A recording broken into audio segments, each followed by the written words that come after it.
This is the Going In Show where we talk about topics most people are scared to touch. Yeah, this is a platform to build on race and cultural relations from a hip-hop perspective. I'm Raw Proof, a Serbian American. And I'm Pal Shadows, the General of the House of Hip Step. This is the Going In Show. So let's go in, yo. Go.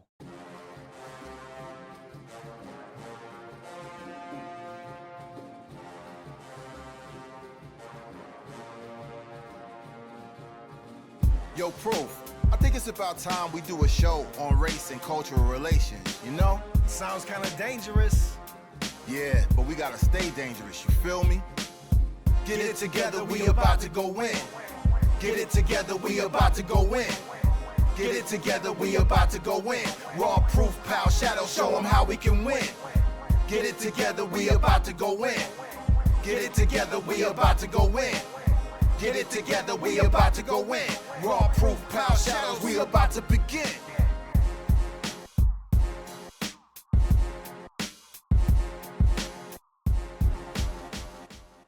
All right, back again on the Going In Show. Yo, we here to discuss hip-hop and racial and cultural relations, build on those type of things. But first, yo, I gotta say what's up to my co-host, Pal Shadows, man. What it do, famo? Hey, what's up, man? What you been up to lately, bro?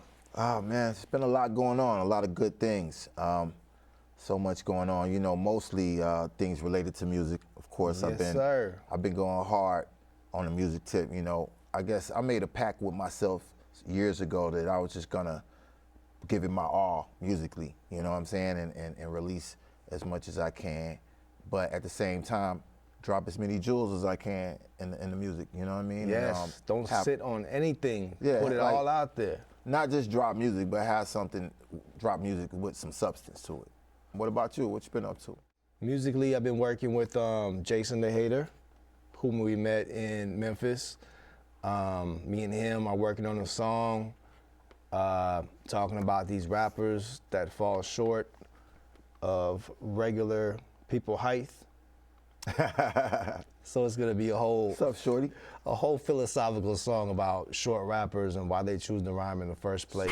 Small, big rappers. Why the Small blood clot? rappers with big egos. That's what it's gonna be about. But Got it. yeah, man, I can't wait Check. to collab with Jason and man. and Yeah, I like have some Jason a lot. fun. Really, really cool dude. You know what I'm saying? I mean, speaking Dope of, MC. since I'm going there, like we took a trip to Memphis, and you know, we walked by the spot where Martin Luther King had, where he was assassinated at, and we checked that out. Real quick, like, how did that make you feel? Because I know we were with a group of people, but I know I kind of walked and did my own thing to experience it by myself because it's a very historical location, and I noticed that you kind of took a trip by yourself as far as just, you know, walking alone and checking it out. You know. Right. It felt like, I guess how as a Muslim, you know, as the Muslims went, they have to go make pilgrimage to Mecca, and that's like, you know, very honorable thing that they do. For me, as an activist and somebody that's looked up to the philosophies of Dr. King, it felt like a homage or like a pilgrimage to be there at the site where he was assassinated, just to know that he stood there and lost his life right there in that place. That was powerful. So yeah, it felt really good to be there. It's weird because it's like on one end, this is where he was murdered, he was assassinated, but then on the other hand, you feel like honored to be there. Yeah, because he is the historical figure when you think about people fighting for change for a positive reason and fighting oppression. Like, he's who you think about here in this country. Yeah, man. Like, I think the street behind him, that location was called Gandhi Way or something. Like, it was a very concentrated energy there that I'm sure plenty of people got the same feeling. And I'm glad that you brought up the Gandhi Way thing again, because you know, thinking of Dr. Martin Luther King Jr., the philosophy of Gandhi has to come into play, because most people don't realize that he got his whole nonviolent strategy and tactic from Gandhi in India. And people think that, people make the misconception, make the mistake and say, oh, King, he was soft because he said, hey, you know, we're not gonna fight back, you know, with violence. When they put these throw sticks at us, throw bricks at us, hit us with sticks and things like that. Dogs and sick hoses. dogs on us, or we're not gonna pour spaghetti and food on us at the cafes.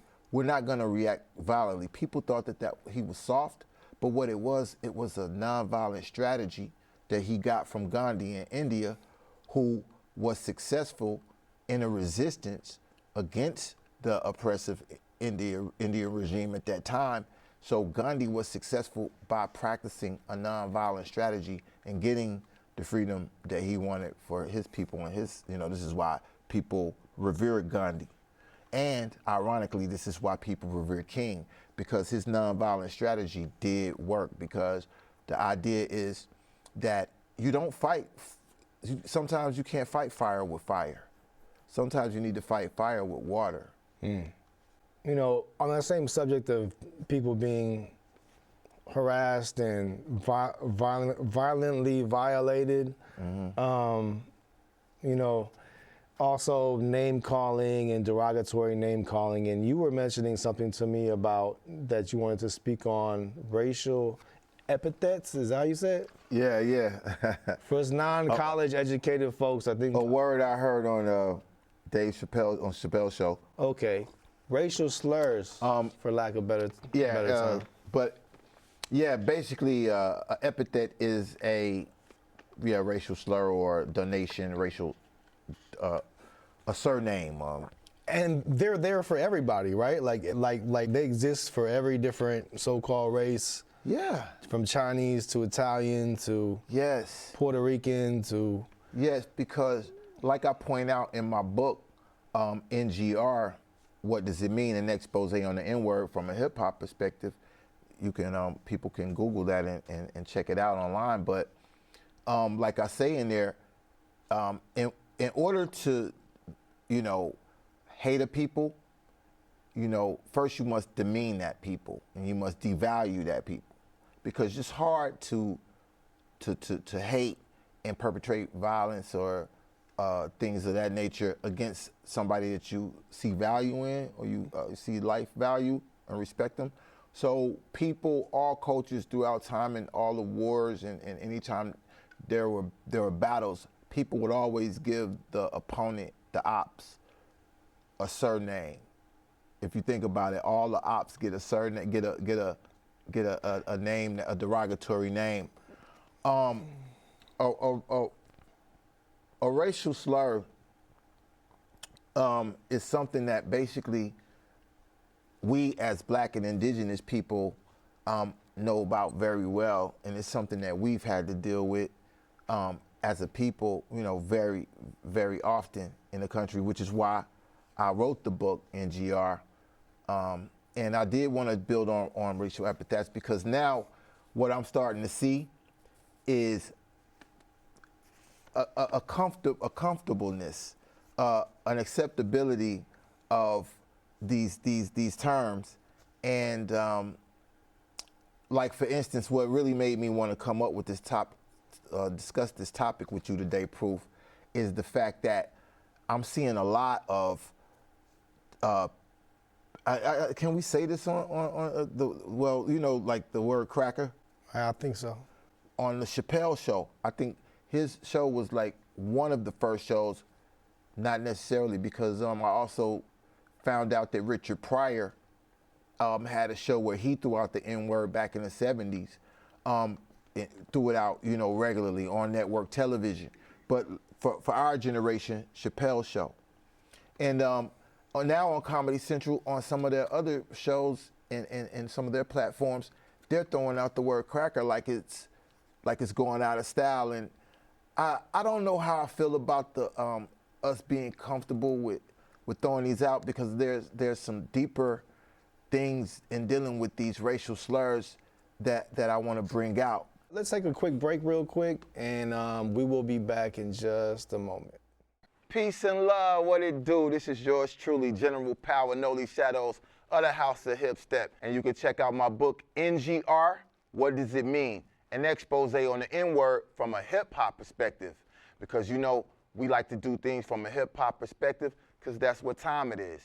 And yo, this book is more like a journey. It's like of my personal life, a memoir, if you will, a social experiment, you know, to try to help us to heal from racism and white supremacy. Because let's face it, racism is not going to end through osmosis. We're going to have to get knowledge and take action. So again, check out my new book, NGR, What Does It Mean? And I know that some of y'all don't have time to sit down and read a good book, so that's why I put it on audiobook. So please, check out my new book and get that knowledge, yo. This is the information age, and knowledge is power. Welcome back to the Going In Show with your host, Pal Shadows the General. Raw proof. Yeah, so let's continue to go in. And what I wanted to bring it back on, Proof, was I wanted to wrap up this conversation we're having about the racial slurs and epithets. I'm a person who, I believe in order for us to have good racial relations in this country, in order for us to heal in this aspect of, you know, the race relations aspect of our social connections, because right now, you know, we know and understand the history, you know, between so-called black and so-called white people in this country. It's been a rocky history. We talked about Dr. Martin Luther King Jr. You know, he was assassinated due to racism, you know what I'm saying? Due to the effects of that. You know, that traumatized our society. It wasn't just black people, it wasn't just white people and black people, all people who fought for freedom and justice.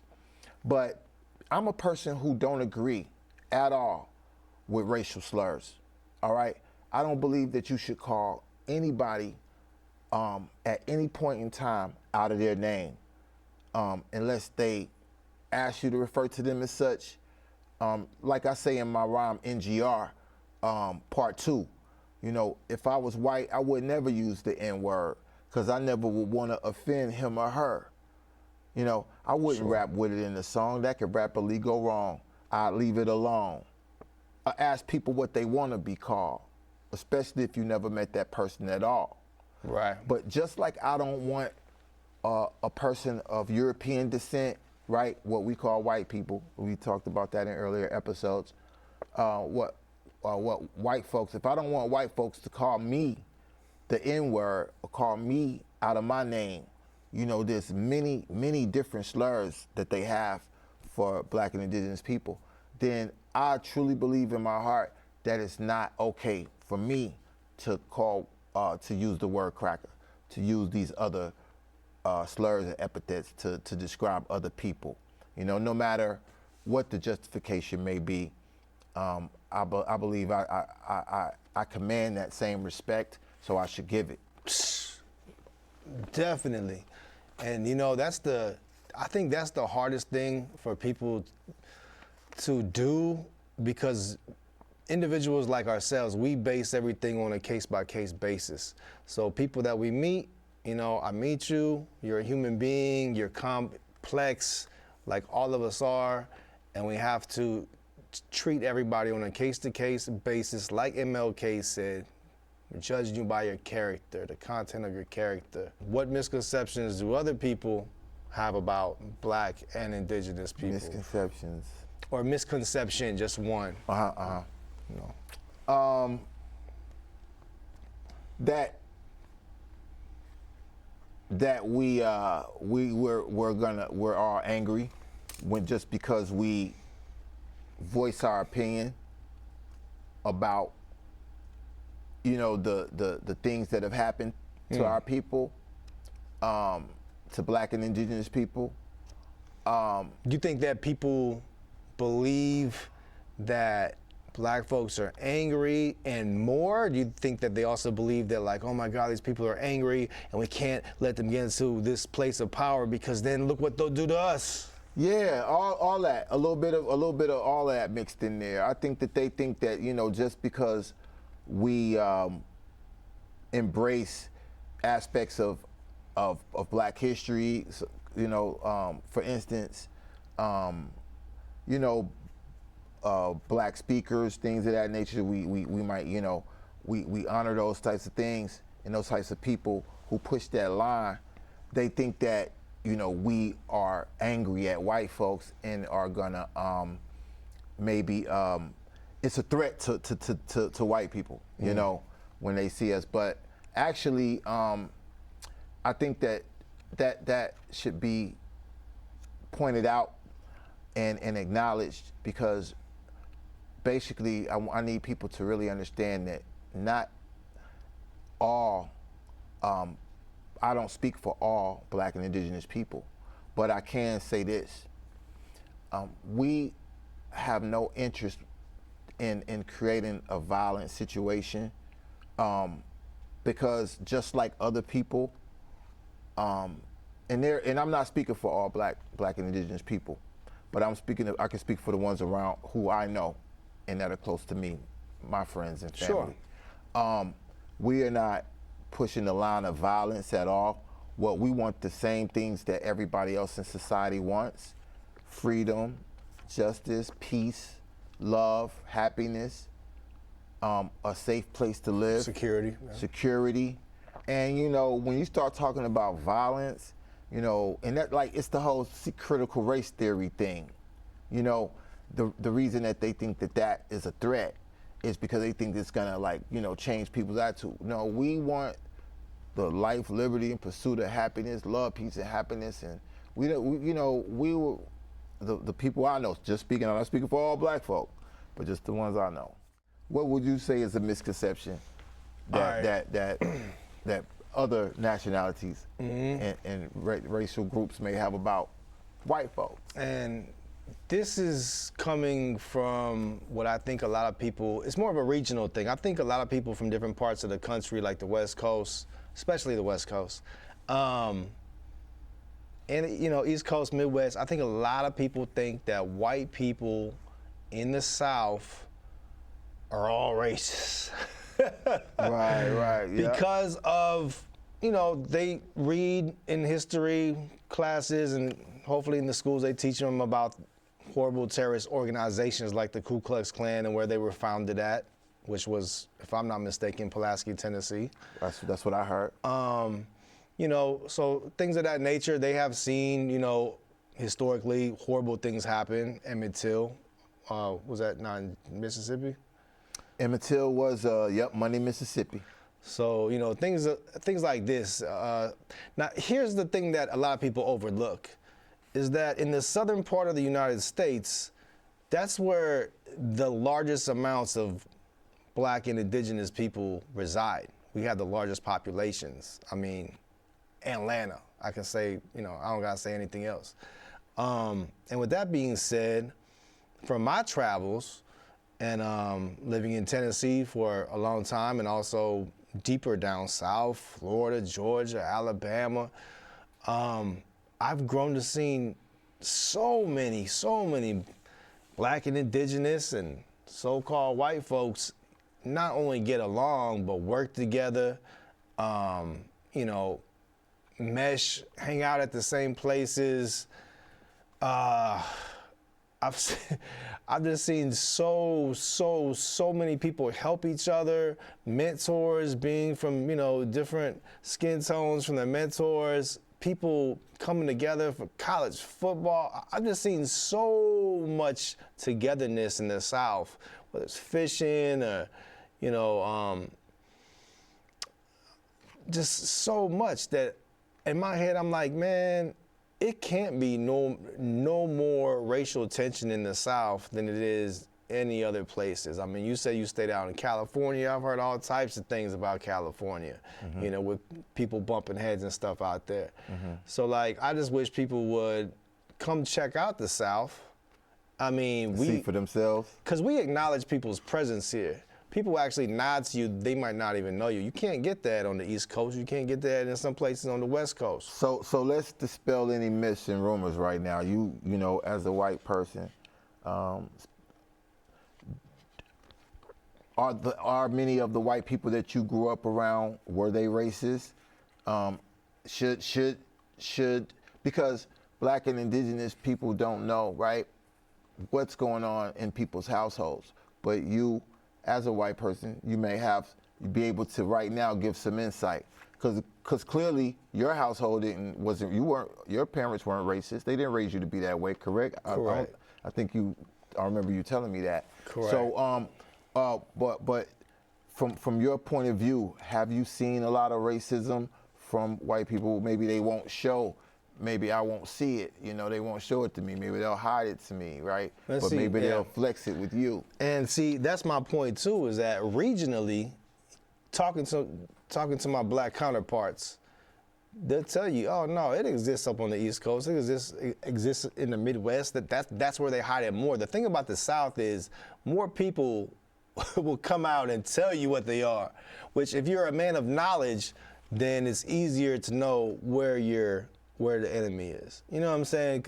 If people come out flat out and tell you exactly what they are, you know, then, well, now you know how to move more efficiently, more intelligently. As far as people, I don't mess with people like that. You know what I'm saying? Growing up, I was in a military town. Once again, you know what I'm saying? You got people from all different backgrounds, all different walks of life. They have to work together. When you're in the military, your life depends on the person that's got your back, no matter where they come from, even if they are prejudiced or whatever level of, you know, they're on. You're gonna have to depend on this dude for your life, possibly at one point in your career. So. And I'm glad you brought up that point right there about working together. See, from a military aspect, but let's look at it from a social aspect. You know, the point that I would like to stress, and I think that's very important that we continue to express in the Going In show, is the fact that we have to work together.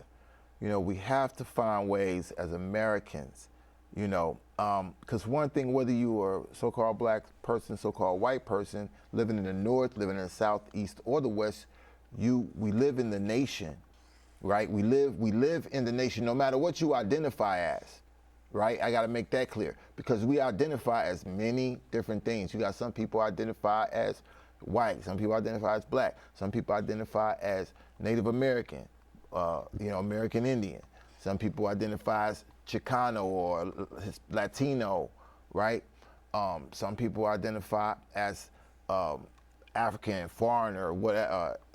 Then you start breaking it down into religions and parties, and we have all these divisions. But what the common denominator is that we all live in America. We live here. And, you know, I think that it's very important for those who live in the same country, in the same territory, to find ways to work together. Like we have the same ambitions. You have people who they want their children to have a safe place to go to school. They want to be able to take care of their families. So that's employment. You know, they make sure their children are educated. They want to make sure that they're not terrorized in the streets, and that they can move around safely within their environment, that they have access to basic things. And no matter what your nationality is, and they want access to health care. If they get sick, they want to be able to go to the hospital. We all go to these institutions together. Our children go to school together. We lay in a hospital. You know, I was in an accident back in 2020. I was in a hospital at Vanderbilt with all types of people around me. We were in the same room. You know what I'm saying? We have the same issues, right? So what's the point of us, you know, being divided when we all live together among one another, breathe the same air, right? Yeah. Contribute to the same economy, right? If you think logically about it, on a simple plane like that, it just makes discrimination and racial prejudice among the American people, it's just really, really silly. We'll take a break and come right back and Going In show. Welcome to the Walls Art Park in Waverly, Tennessee, where art and nature meet. This is an art park for the artists to paint in at their own discretion. The park consists of 30 walls with 80 different places to paint. It is open to the public 365 days a year, from dawn to dusk. Annually, there is a spring paint jam, a summer paint jam, and a fall paint jam. Open to artists, and they come from around the state, the country, and overseas. Come out and participate. Support Waverly Wall. Boom, there you have it, another episode of the Going In Show. Myself, Raw Proof. Big Pal. Yo, just want to shout out real quick the Branch of Nashville. That's branchofnashville.org. If you need any food assistance, they have ESL classes, huge resources there, a lot of them. Sound Therapy, shout out to them, a free event featuring underground hip hop in the Nashville area. And shout out to the House of Mitensi in Memphis, and Jason the Hater. Yo, I want to shout out the House of Hip Step, Zulu Nation Massive, you know what I'm saying? Salute, much love. Shout out Chemical Productions and all original Nastyville producers and musicians. Shout out to all of y'all, love y'all. STCC, Save TSU. Yours truly, Big Pal. And this is the Elderz with a hot single, Brand New. Brand new, yo. The beat, y'all. Elderz in the building, y'all. Let's go. Yes, yes. It's our single, Brand New. Yes, yes. Stop acting brand new, y'all. Y'all know what it is. Let's go, y'all. Yeah. I'm in the VIP with some all brand new. What are those? Fucking stop acting brand new. Brand new? They don't make a cure for F-boy flu. Brand new. Stop acting brand new. Brand new? Yeah. Stop acting brand new. Brand new. Stop acting brand new. Brand new. Yeah. Stop acting brand new. Say what? Say what? Brand new. Stop acting brand new. Brand new. Say what? Stop acting brand new. Brand new. Stop acting brand new. Brand new. Let's go. Top notch. Look, this is the life VIP session. We gon' need more ice. Stuck my chain in the drink. She said she needed more ice. Two models in my face. Now they got me thinking twice. Nice legs, red bottom, 6-inch heels. Kiss her on the neck and then it gave her the chill. Roller coaster ride. This is guaranteed thrills. It could turn your stomach when you see blood spill.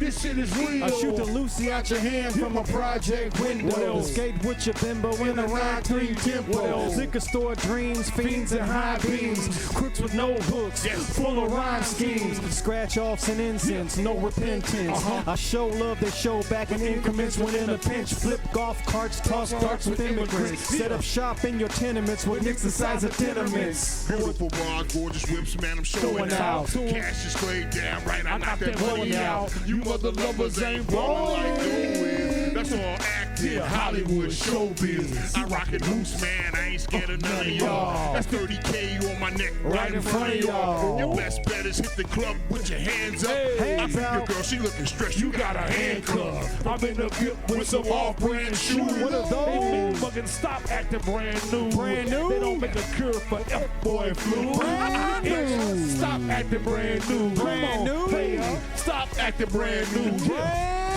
Now why you acting brand new? Brand new? Stop acting brand new. Hey, let's go. Live hitter, Moo Cow, sipper, supreme flow. Got goons on deck that'll send you over the rainbow.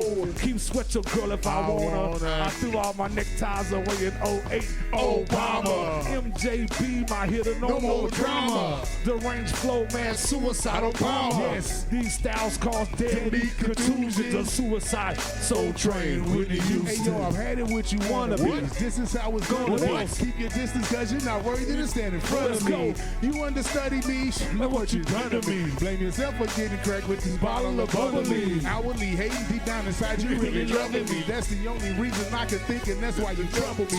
If the shoe fits, then wear it. Just grin and bear it. You got all that hate in your blood, don't wanna share it. Hey, well, envy breeds jealousy, and you fake MCs can fuck her up and whistle my melody. I can hear you talking, but I can't see what you say. Let's go. Facial expressions and body language saying you hate.